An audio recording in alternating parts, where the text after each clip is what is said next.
Assalamualaikum warahmatullahi wabarakatuh. Kami dari kelompok 3. Dalam video kali ini kami ingin mempresentasikan tentang materi penyakit campak yang ada di seluruh dunia. Untuk lebih jelasnya, saya serahkan kepada rekan-rekan saya daripada kelompok 3 sebagai berikut, dan silakan simak video ini sampai selesai. Terima kasih.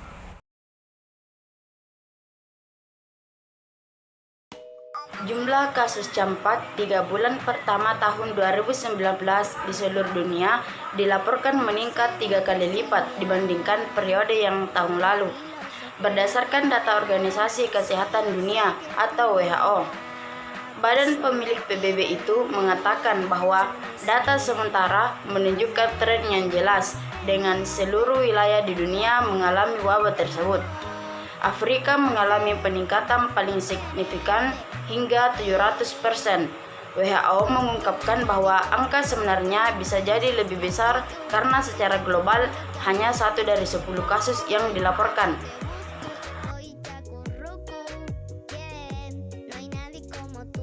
Merupakan penyakit virus yang sangat menular yang terkadang dapat mengakibatkan komplikasi kesehatan yang serius, termasuk infeksi paru-paru dan otak.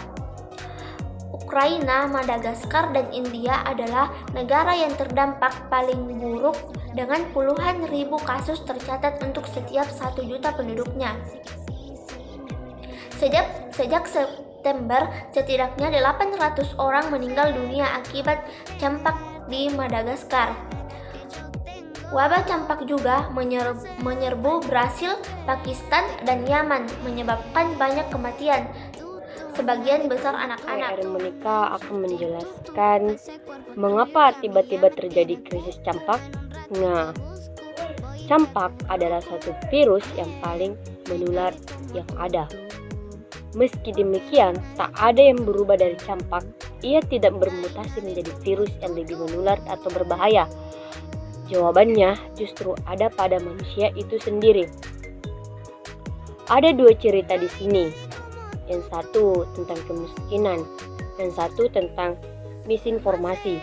Di negara-negara miskin, lebih sedikit orang menjalani vaksinasi, sehingga sebagian besar populasinya rentan terhadap virus itu.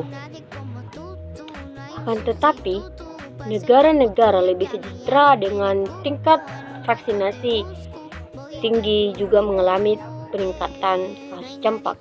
Hal ini karena sekelompok orang lebih memilih untuk tidak memvaksinasikan anak-anak mereka karena terpengaruh persebaran pesan anti vaksin yang tidak benar di media sosial. Perlu dicatat bahwa angka jumlah kasus campak tersebut hanya sementara. Menurut WHO, bisa saja angka sebenarnya jauh lebih tinggi. Campak sendiri sangat merugikan, bahkan penyakit ini dapat membunuh 1.000 atau 100.000 orang, kebanyakan anak-anak, setiap tahunnya. Pimpinan WHO itu menyatakan bahwa hal tersebut bisa dimengerti di tengah situasi seperti saat ini. Bagaimana orang tua yang khawatir akan kesehatan anak-anaknya bisa merasa tersesat. Akan tetapi, pada akhirnya tidak ada yang perlu diperdebatkan jika menyangkut manfaat yang besar dari vaksin sendiri. Lebih dari 200 juta jiwa diselamatkan lewat vaksin campak sejak tahun 2000. Sebagai respon terhadap wabah campak, sejumlah negara membuat peraturan untuk mewajibkan imunisasi. Tadi penyampaian materi daripada kelompok kami semoga dapat bermanfaat bagi teman-teman sekalian. Sebagai kesimpulan, penyakit campak ini merupakan penyakit yang sangat berbahaya dan kita tidak bisa anggap remeh. Maka dari itu, mari kita bersama-sama untuk menyuarakan terhadap adik kita, saudara kita, tetangga kita maupun teman-teman kita lain, untuk ketika mereka mempunyai adik, kita sebarkan ke mereka bahwasanya harus segera diimunisasi agar tidak terdampak daripada penyakit campak ini. Itulah mungkin, terima kasih sekali lagi atas waktu dan kesempatannya, semoga dapat bermanfaat. Terima kasih. Assalamualaikum warahmatullahi wabarakatuh.